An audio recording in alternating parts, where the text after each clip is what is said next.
Today, we're going to build the attack track using 18 Lego pieces.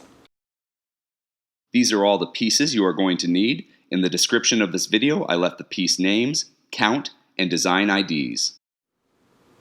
I'm going to start with this 1x4 plate piece in red, and then on the front two studs, I'm going to grab a 1x2 plate piece. And just put that 1x2 plate piece on those front two studs, my 1x4 plate. And now I'm going to grab this 2x1 curved slope. And I'm going to put the curved slope so it goes to that top front stud on my 1x2 plate and hangs over the front, just kind of extending out our attack track a little bit. And I still need to be flush with that 1x4 plate, so I'm going to grab a 1x1 plate and just put that 1x1 plate on the front end of my 2x1 curved slope so it's nice and flush here at the bottom of my attack track. And the next thing I'm going to do is grab this 1x1 plate with ring. And I love this piece because when I put this plate on the back stud of my 1x2 plate and kind of hanging over, it looks like the handles that the action figures or characters grab onto on the attack track. So I think that ring clip is perfect and I love it.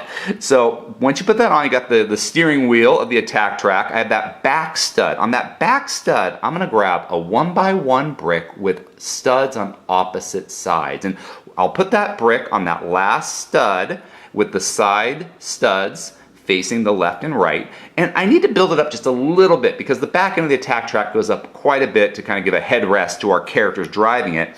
But I also want to kind of curve it a little bit because it's more rounded than square. So to do that, I'm going to grab this extended circle tile piece and put it so that the flat end of the tile is near the front and the curved end is in the back of my attack track. So this makes it look a little more rounded like the action figure toys and cartoon.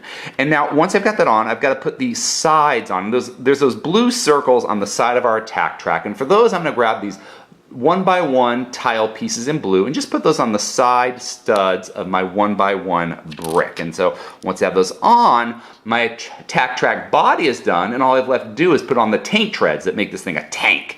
And to do that, what I'm going to do is flip it over, and now here's my 1x4 plate, and I've got that center anti-stud on my 1x4 plate. What I'm going to do is grab this 1x2 jumper plate, because you've got that little dent in the stud, and I'm going to put that hole of the jumper plate into the center anti-stud of my 1x4 plate like this.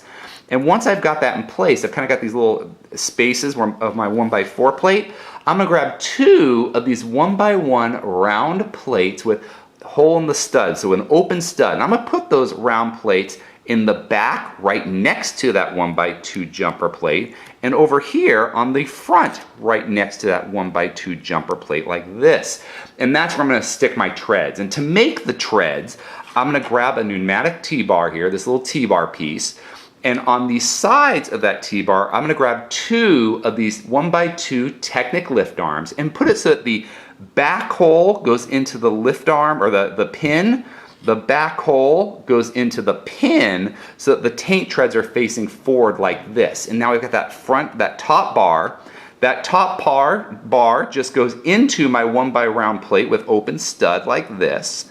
And I've got the back treads. And I do the exact same thing with the front. I want that back hole, the treads facing forward. I take that bar from my T-bar that's sticking up, put it into my 1x1 plate with the open stud.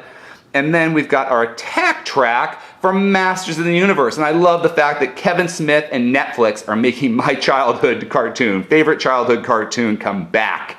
So I can now start building all those vehicles I used to have as toys in Lego form.